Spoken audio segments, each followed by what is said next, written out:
doon tayo sa road rage.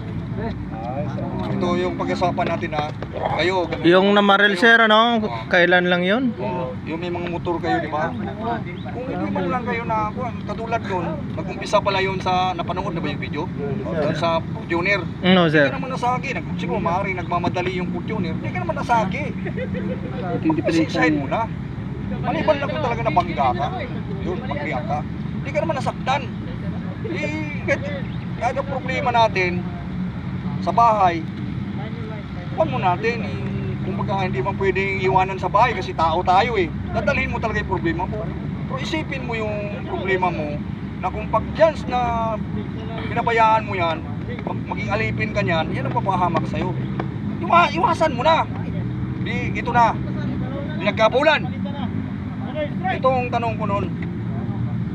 Kasi maraming sa YouTube ang ipinasok na kaso murder. Kayo ba isang mga ayon doon, murder? Hindi sir. Harap yan eh. O napanood na niyo sa YouTube. Harap yan. Homicide. Ha? May patay isa. Murder, is that murder o hindi? Hindi sir. Harap eh. Ano yun? Homicide. Homicide lang. Homicide. Bakit? Kasi sa elements kasi ng justifying circumstances, Article 11, kasi retired police ako, no? Nangyari na rin sa akin yan. Tuloy mo na natin yung ano, nangyari na rin sa akin yan. Ito na ngayon, tuloy mo na natin yan. So, ibig sabihin, sa justifying circumstances, katulad din sa inyo, ito ngayon. Ihaling tulad din sa inyo. O mamaya, talakayin din natin yung muna yun. Tapos ngayon, inarang sila.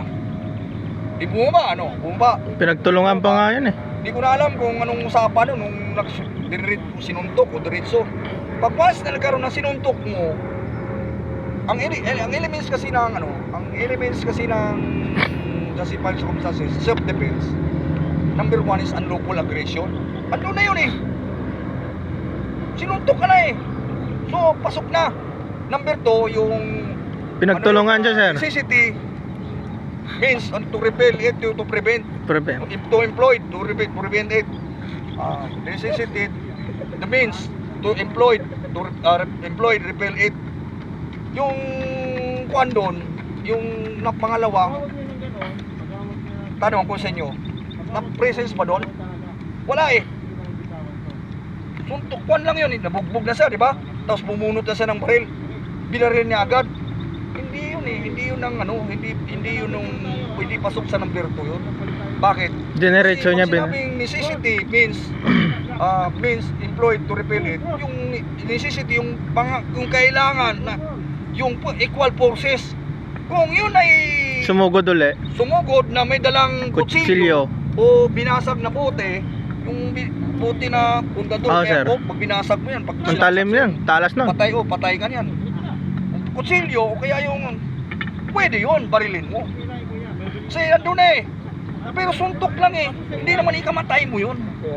O hindi mo yung wala yung imminent danger, wala doon eh. Pangatlo, yung provocation, provocation. Pasok yun, yung isa lang, yung kailangan sa tatlo kasi Kompleto. present yun.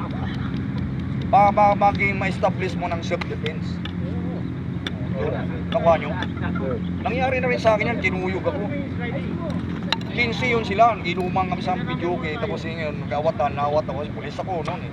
Puta nung ayos na, talikod ko, kasi nung tuko ko dito, pinagtulungan ako, nung pagkapakon, di pa ako ano nito, 2007, kailan ako natuto nito, may edad na ako natututo nito.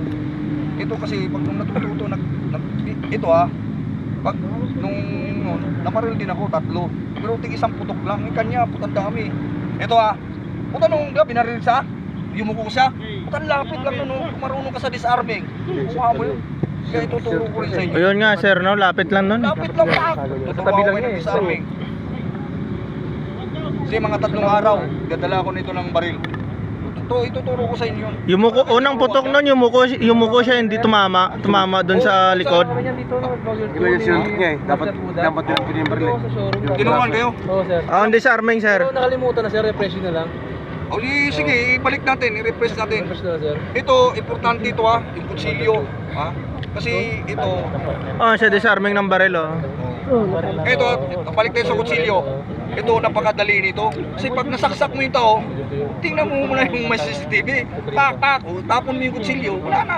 Itapon mo sa ilog. Malinis na. Importante ito, marunong mo yun sa kutsilyo. Ito lang naman, kahit ako ngayon, kahit meron akong baril, kailang mas gusto ko yung kutsilyo. Kasi ito walang ingay. Puta, pag magaling ka nito, pag humawak, ganun mo lang, oh. Lalo na yung maliit, wala na, oh. Ay, makikita mo ba yan? Pag ginanon mo pa, binunsa mo, makikita mo, pag saksak mo, mabilis ka. Pag saksak mo na, diretso ka na agad, baka lupak mo. Wala na, pa mo. Parang manok, oh, wala na. Tapos na. Texas na Texas. Kaya yun, importante ito. Kaya sa sunod, mag-exercise tayo. Magmanok talaga si Pio eh, no?